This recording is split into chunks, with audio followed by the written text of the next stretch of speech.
নবী মোহাম্মদ কষ্ট করে আবু জাহেল হাসে, নবী মোহাম্মদ কষ্ট করে আবু জাহেলের সাঙ্গরা হাসে। উকবা ইবনে আবু মুইত উটের নারী ভুরি নিয়ে নবী করিম সাল্লাল্লাহু আলাইহি ওয়াসাল্লামের সিনা মোবারক থেকে শুরু করে পিঠ বরাবর সব কিছু দিয়ে দিলেন। তখন ওই আবু জাহেলের সাঙ্গপাঙ্গু বন্ধু বান্ধব যারা ছিল তারা দেখায় একে অপরের সাথে হাসতে হাসতে লুটিয়ে পড়তেছিল। বিশ্বনবী সাল্লাল্লাহু আলাইহি ওয়াসাল্লাম দিন প্রচারের জন্য এত কষ্ট করেছেন, ওই আবু জাহেল সব জায়গায় বাধা হয়ে দাঁড়াইছে। কিন্তু আপনার আমার নবীর শান ও মানকে আজকে আমি খাটো করতে করতে আবু জাহেলের সাথে নিয়ে মিলাইছি। আবু জাহেল ও তার সাথী বন্ধু বান্ধব সব এক জায়গায় বসা, মক্কার নাম করা কাফের যারা ছিল সব এক জায়গায় বসে আড্ডা দিচ্ছেন। ওই মুহূর্তে বিশ্বনবী হযরত মুহাম্মদ মুস্তাফা সাল্লাল্লাহু আলাইহি ওয়াসাল্লাম নামাজ পড়তেছিলেন। এই দৃশ্য দেখে তাদের ভিতর থেকে একজন ডেকে বললেন, আমাদের ভিতরে কে আসো, অমুক এলাকায় যাইয়া উটের নারী ভুরি, উটের গোবর, উটের রক্ত মাংস নিয়ে আসতে পারবা। উতবা ইবনে আবু মুইত, এই পাপিষ্ট, কুখ্যাত পাপিষ্ট উকবা ইবনে আবু মুইত দাঁড়িয়ে গেলেন যে আমি পারবো। তিনি চলে গেলেন, উটের নারী ভুরি নিয়ে আসলেন। আসার পরে আপনারা আমার হাবিব সাল্লাল্লাহু আলাইহি সাল্লামকে দেখতেছেন নামাজ আদায় করতেছেন। নবী করিম সাল্লাল্লাহু আলাইহি সাল্লাম যখন সিজদায় গেলেন, বিশ্বনবী হযরত মুহাম্মদ মুস্তাফা সাল্লাল্লাহু আলাইহি সাল্লাম যখন সিজদায় চলে গেলেন, এই উকবা ইবনে আবু মুইত উটের নারী ভুরি নিয়ে নবী করিম সাল্লাল্লাহু আলাইহি সাল্লামের সিনা মোবারক থেকে শুরু করে পিঠ বরাবর সব কিছু দিয়ে দিলেন। নবী করিম সাল্লাল্লাহু আলাইহি সাল্লাম মাথা তুলতে পারতেছেন না।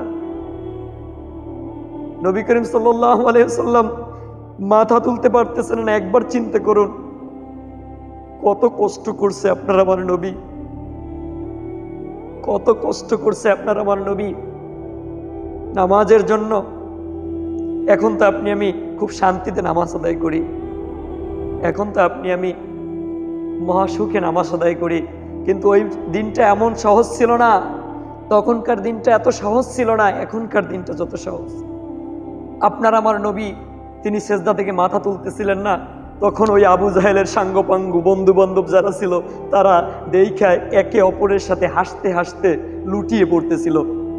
নবী মোহাম্মদ কষ্ট করে আবু জাহেল হাসে, নবী মোহাম্মদ কষ্ট করে আবু জাহেলের সাঙ্গরা হাসে, সঙ্গীরা হাসে। কিন্তু আপনার আমার কথা কথিত কিছু আলেম রয়েছে, আলেম নামের ভণ্ড রয়েছে, মুনাফিক রয়েছে, যারা নবীর সাথে আবু জাহেলের সাদৃশ্য মিলায়, যারা নবীকে আবু জাহেলের মতো মানুষ মনে করে। আপনার আমার নবী তো এমন একজন নবী যিনি আল্লাহর পরে শ্রেষ্ঠ নবী, এই পৃথিবীতে আর কোনো তার মতো নবী আসবে না।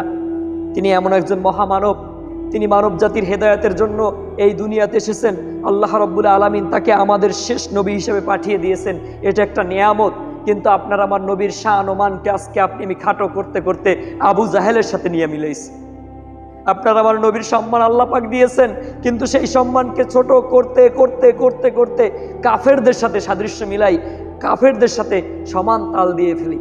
আপনার আমার নবী কষ্ট করে, বেঈমানগুলা হাসে। আপনার আমার নবীর দন্দান মোবারক শহীদ হয়, বেঈমানরা হাসে। আপনার আমার নবী তায়েফে মার খায়, বেঈমানরা হাসে। আপনার আমার নবী ওহুদে মার খায়, বেঈমানরা হাসে। আপনার আমার নবী দিনের পর দিন কষ্ট করে ইসলামের জন্য, বেঈমানরা হাসে। আপনার আমার নবী কষ্টে দিন কাটায়, বেঈমানরা হাসে। কাফেরদের কাছে অত্যাচারের শিকার হয়, বেঈমানরা হাসে। বুখারী শরীফের বর্ণনা, বুখারী শরীফ থেকে আপনাদেরকে শোনাইতেছি। বিশ্বনবী সাল্লাল্লাহু আলাইহি ওয়াসাল্লাম দিন প্রচারের জন্য এত কষ্ট করেছেন, ওই আবু জাহেল সব জায়গায় বাধা হয়ে দাঁড়াইছে। মক্কার বিখ্যাত কাফেররা সব জায়গায় বাধা হয়ে দাঁড়াইছেন। আর সেই আবু জাহেলের সাথেই আজকে আবু জাহেল মার্কা মৌলবীরা নবীর সাদৃশ্য খোঁজে, নবীকে মাটির তৈরি মনে কইরা নবীর শান মান ইজ্জতকে ছোট কইরা দিতেছে তারা।